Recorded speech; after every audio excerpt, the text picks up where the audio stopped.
beaucoup de choses. Parce que comme vous le savez, nous avons certaines populations de Brésil, que nous avons des liens de sang entre ces populations et l'Afrique.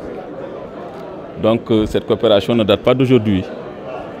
Mais on est en train quand même de faire de sorte, dans le cadre de nos institutions consulaires, de redynamiser quand même cette coopération. C'est pour cela que cette forte délégation venant du Brésil et amenée par Afrochambre, sous la supervision de l'ambassade du Brésil au Sénégal, je peux dire que c'est une bonne chose parce qu'ils nous ont amené beaucoup d'opérateurs économiques. Vous l'avez même constaté que les opérateurs économiques sénégalais ici, ils ont répondu à notre appel. Donc ils sont venus en nombre.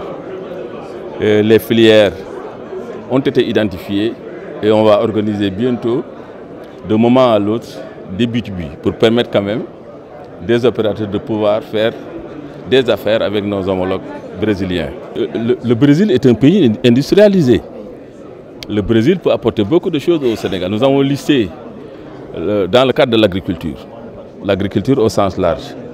On a cité l'élevage, on a cité la foresterie, parce que c'est un pays de forêt. On a cité tantôt aussi l'apiculture.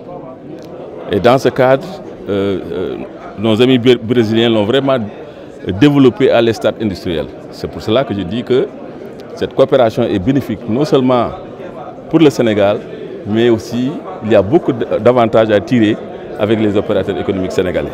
C'est pourquoi que nous nous sommes vraiment impliqués pour organiser ce forum, parce que nos amis ils ont déjà fait le tour en allant au Ghana, Côte d'Ivoire et actuellement ils sont au Sénégal pour dire qu'ils veulent vraiment faire quelque chose en direction de l'Afrique, surtout de l'Afrique de l'Ouest. C'est pour cela que... Le Sénégal peut apporter quoi au Brésil? Le Sénégal aussi dans le cadre de l'agriculture, je l'ai cité tantôt, dans le cadre de l'industrie, par exemple, du textile, là aussi, ils l'ont vraiment développé. Dans le cadre des produits forestiers, là aussi, le Sénégal peut faire quelque chose parce que dans le cadre des échanges, on peut vraiment améliorer ce que nous faisons actuellement dans les régions du Sud. Pour dire que dans le cadre de cette coopération, c'est une coopération gagnant-gagnant. On peut vraiment tirer des deux parties beaucoup d'avantages. Voilà. Bien sûr, d'ailleurs, nos amis industriels, nos amis brésiliens nous invitent à cela. La convention que nous avons signée tout à l'heure, il y a une de ces clauses qui dit qu'on doit vraiment s'aider mutuellement dans le cadre de la formation. Donc, des voyages d'études, des voyages de formation est envisageable. Et pour dire que je pense que la Chambre de commerce va vraiment bénéficier à cette coopération amenée par l'autorité, parce que M. l'ambassadeur du Brésil s'est impliqué personnellement pour quand même la réussite de ces journées, la réussite quand même de cette convention, ce forum organisé par les deux secteurs privés.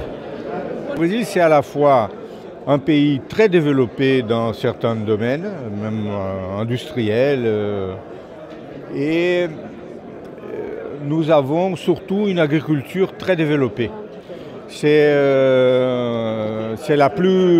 Le Brésil, c'est la plus grande puissance agricole du monde tropical. Nous sommes les premiers producteurs mondiaux de plusieurs denrées agricoles comme le café, la viande bovine, la viande de poulet, le maïs, le sucre, jus d'orange. C'est une vraie puissance et nous avons une technologie. Nous pensons que ça peut être très approprié pour le Sénégal parce que nous avons des régions au Brésil qui ont la même géographie que le Sénégal. C'est une continuité. Hein. D'abord, les continents, ils étaient emboîtés avant. Hein. Je suis sûr, vous allez dans des régions du Brésil, vous croirez au Sénégal. C'est le même paysage, la même couleur de la terre. Et ça, nous pensons que nous pouvons vous apporter beaucoup. L'opération commerciale, oui, c'est très au niveau de transfert de technologie, hein, comme j'ai dit, au niveau aussi d'importation et exportation. Maintenant, le Sénégal rentre dans une nouvelle étape de sa vie économique avec des ressources du pétrole, du gaz, etc. Et évidemment, nous sommes intéressés dans cette coopération, de voir quelles sont les nouvelles voies qui s'ouvrent aux deux pays, bien sûr.